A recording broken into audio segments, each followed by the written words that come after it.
So here we have the Hyundai Tucson N-Line automatic on a 69 plate. I'm going to start off by showing you around the outside of the car, and then we'll hop in and run through some controls on the inside. But from the outside, you can see it's a 5-door car with the black alloy wheels. Let's start off inside the boot and then work our way around the rest of the car from there. So as we approach the boot, you can see we have reversing sensors. Plenty of boot space as well, along with that 60/40 split folding rear seat, should you wish to increase that space even further.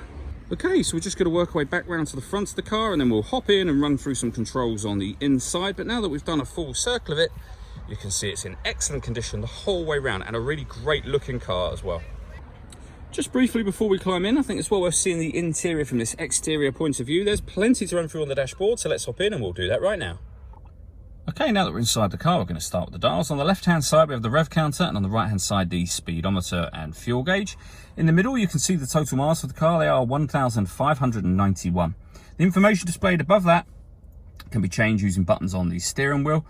For various different bits of information, we're on the radio menu at the moment, but you can change that for, as you can see, satellite navigation, vehicle systems, user settings, and then on this particular menu that we're on now, we are able to go through to, we have a digital readout for the speedometer as well.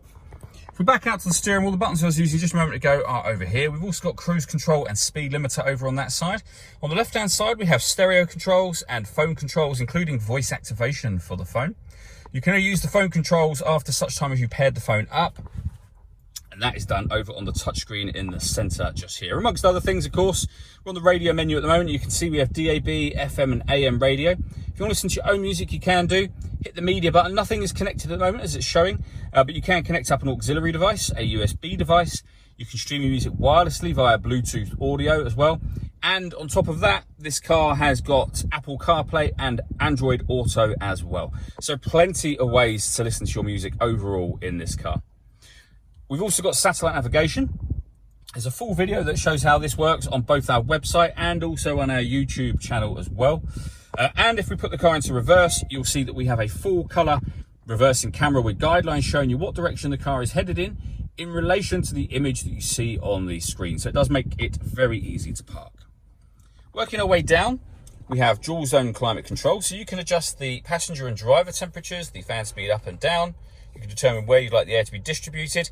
That button sends the air conditioning off or back on again, or you can hit auto and the car will now maintain those temperatures by taking full control of the fan speed for you.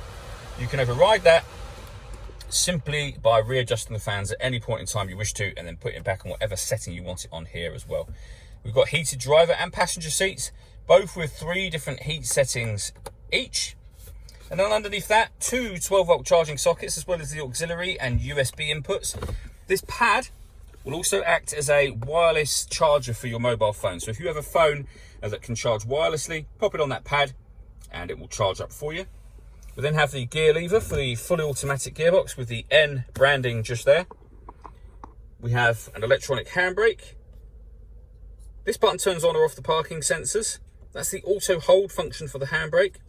Drive mode we'll come back to in just a second.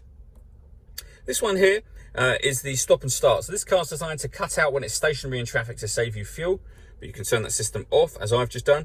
So these two will show up on here. So firstly, the drive mode puts the car into sport or back into normal, and the button beneath that turns on the downhill brake control or turns it back off again. All that leaves me to say is thank you for taking the time to watch this video. If you'd like to come and see the car in person and have a test drive, please feel free to call any of our MJA sites. We'd love to hear from you soon.